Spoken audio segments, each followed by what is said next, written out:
네, 여러분 안녕하세요. 저는 보스턴 스마트 치과 의원 김종혁 원장입니다. 반갑습니다.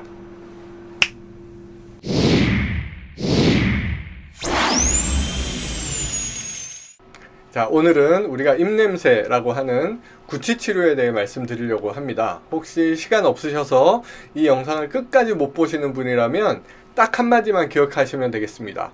입냄새 구취 치료의 시작은 치과에서. 어디서요? 네, 치과에서 입냄새 치료를 받으시면 되겠습니다. 입냄새는 누구에게나 있습니다. 그리고 같은 사람에게서 상황에 따라서 또 컨디션에 따라서 좀 더 나기도 하고 덜 나기도 하고 그럴 수 있습니다. 우리가 생리적 구취라고 부르는 누구에게나 있는 구취와 병적인 구취는 또 구별을 해야 하겠습니다. 아침에 일어나면 또 운동하고 나서 식사하고 나서 이렇게 있는 구취들은 생활습관 조절로도 충분히 개선될 수가 있습니다. 다른 질환의 증상으로의 입냄새, 구취, 그리고 치료가 필요한 질병으로서의 입냄새, 이걸 우리가 구취증이라고 하는데요. 이런 것을 구별해야겠죠. 입냄새의 원인은 정말 또 다양합니다. 아주 단순하게 생각하면 우리가 이를 잘 못 닦아서 생길 수도 있고요. 우리가 열심히 잘 닦는 것 같지만 실제로 칫솔이 안 닿는 곳들이 있습니다.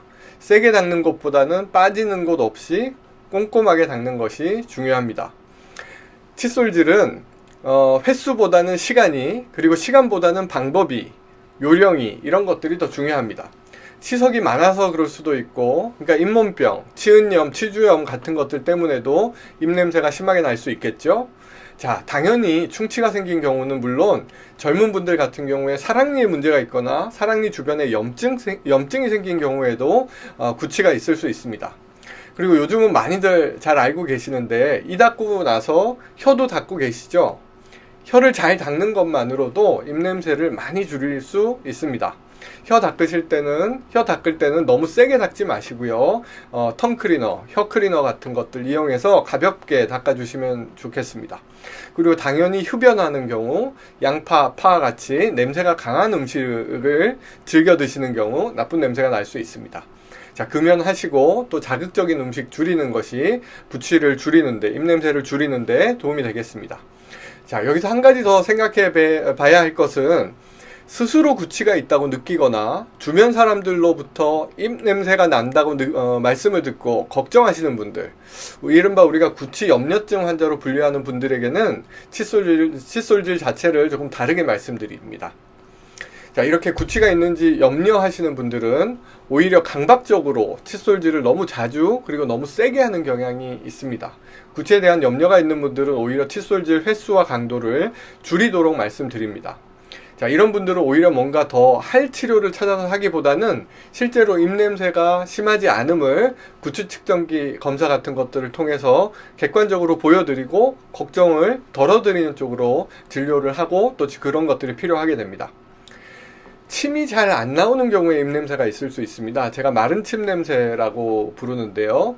침샘이 위축되고 침 분비가 적거나 침 분비를 줄이는 다양한 약을 복용하고 있는 경우들입니다. 그리고 틀니나 교정장치, 이갈이장치 혹은 턱관절 치료를 위한 스플린트를 끼시는 분들에게서는 입이 마르는 경향이 증가할 수 있습니다. 또 이비인후과적인 문제로 혹은 우리가 하악존들이라고 부르는 아래턱이 더 많이 자란 주걱턱같이 입으로 숨을 쉬는 경우에는 입안이 더 잘 마르게 됩니다. 구강건조증 혹은 입이 잘 마르는 경우라면 입안이 마르지 않도록 물을 자주 조금씩 드시거나 침 분비가 더 될 수 있도록 신맛 나는 사탕, 그런 음식들을 드시게 합니다. 자, 껌을 짧은 시간 씹는 것도 도움이 될 수 있겠습니다. 구강 건조증이 있는 경우 다른 상황들과 복합적으로 작용해서 입냄새를 악화시킬 수도 있습니다. 또 생각해 봐야 할 것은 이비인후과적인 문제입니다. 구강위생관리가 좋고 잇몸병, 충치도 없고 치아나 구강에 특별히 문제가 없는 경우에도 불구하고 입냄새가 사라지지 않는 경우에는 비염 혹은 축농증으로 인해 목 뒤로 넘어가는 후비루가 있는지, 그리고 편도에 울퉁불퉁한 면 또는 편도에 있는 작은 구멍, 우리가 편도음하라고 부르는데요. 여기 음식물 찌꺼기하고 세균이 뭉쳐서 생기는 편도석 혹은 편도결석 같은 것들이 있는지도 의심해 봐야 됩니다. 자, 치아에 붙는 세균 덩어리인 치석과도 비슷한 편도석은 기침할 때, 가래 뱉을 때 이렇게 노란 조그만 알갱이들이 나오기도 합니다. 크기는 실제로 다양하고요.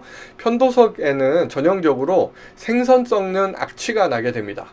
타입 분비가 부족하거나, 그러니까 침이 덜 나오거나 만성적으로 편도염이 있는 환자들에게서는 편도석이 더 잘 생깁니다. 자, 유튜브 영상 찾아보면 혼자 이 편도석 제거하는 영상도 나오기도 하는데 제대로 잘 하기가 쉽지 않고, 또 제거하려다가 상처가 나면 염증이 생기고 긁혀서 또 피가 나면 조절하기 어려운 경우들이 많으니, 이런 경우에는 반드시 이비인후과에 가셔서 또 검사 받으시고 확인한 후에 적절한 치료를 받으시는 것이 추천되겠습니다. 자, 편도결석, 편도석 외에도 코와 관련된 다양한 문제들로 호흡할 때, 특히 숨을 내뱉을 때 안 좋은 냄새가 날 수 있습니다. 자, 코에 문제가 있는 경우는 특히 스스로 냄새를 맡을 수 없는 경우가 많죠. 자, 스스로 모르고 있다가 주변 분들에게 말씀을 듣고 항상 입냄새가 나는 것으로 염려가 되고, 또 사회생활이나 대인관계가 위축되는 경우들이 많이 있습니다. 자, 거듭 강조 드립니다. 이런 경우에는 이비인후과 찾으시고 증상 잘 설명하시고 원인을 찾으셔서 치료받으시면 되겠습니다. 자, 그리고 또 소화기 쪽의 문제로 입냄새가 올라올 수 있습니다. 위산이 식도를 타고 역류되는 역류성 식도염 경우를 포함해서 위나 식도에 문제가 있는 경우인데요. 잦은 마른 기침이 있거나 속쓰림이 있거나 신물이 넘어온다거나 하는 경우는 내과 진료를 또 보시기를 추천드립니다. 당연히 카페인 음료나 자극적인 음식 섭취를 줄이시고 규칙적인 생활이 되도록, 또 안 좋은 생활 습관들을 줄이도록 그렇게 노력을 해야겠죠. 자, 이상 다양한 구취의 원인들을 살펴봤습니다. 실제로 구취가 있는 경우는 물론 구취를 염려하는 경우 같은 다양한 상황들이 있을 수 있습니다. 자, 입냄새가 나는 경우는 다양하지만 그 원인별 빈도를 한번 생각해 보면 단연 치과에서 해결할 수 있는 부분이 많습니다. 물론 앞서 말씀드린 것처럼 이비인후과, 내과 진료도 단계적으로 중요하고 또 필요합니다. 구취 측정기 장치 등으로 내뱉는 공기를 모아서 검사를 해보면 불쾌한 입냄새의 가장 흔한 원인은 입안 박테리아가 단백질을 분해할 때 생기는 휘발성 황화합물 때문에, 이런 것들 때문에 생기는 것이 한 80% 이상으로 알려져 있습니다. 이런 상황은 주로 잇몸의 염증, 그리고 충치에서 발생이 되고요. 자, 거의 대부분의 입냄새는 구강 내의 문제인 거죠. 치과의사들의 경우에 전부 다 잇몸병이나 충치를 진단하고 또 혀의 상태를 쉽게 살펴볼 수 있습니다. 자, 우리가 시험 볼 때 객관식 문제 정답을 딱 모르는 경우 어떻게 하죠?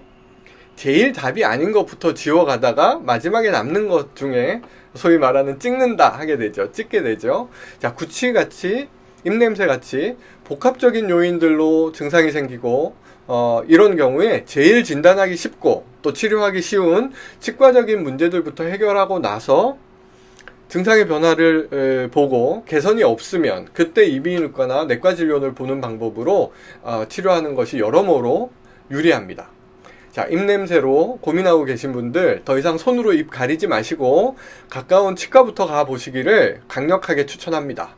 가셔서 내가 매일 하는 칫솔질 방법에 고칠 부분이 없는지, 그리고 부족한 부분이 없었는지 체크해 보시고 1년에 한번 보험되는 스케일링부터 치료를 시작해 보셨으면 합니다. 자, 오늘도 많이 길어졌네요. 여기까지 하겠습니다. 입냄새로 고민하시는 분들께 널리 알려주시고요. 이상 내용이 도움되셨다면 구독과 좋아요 부탁드리겠습니다. 감사합니다.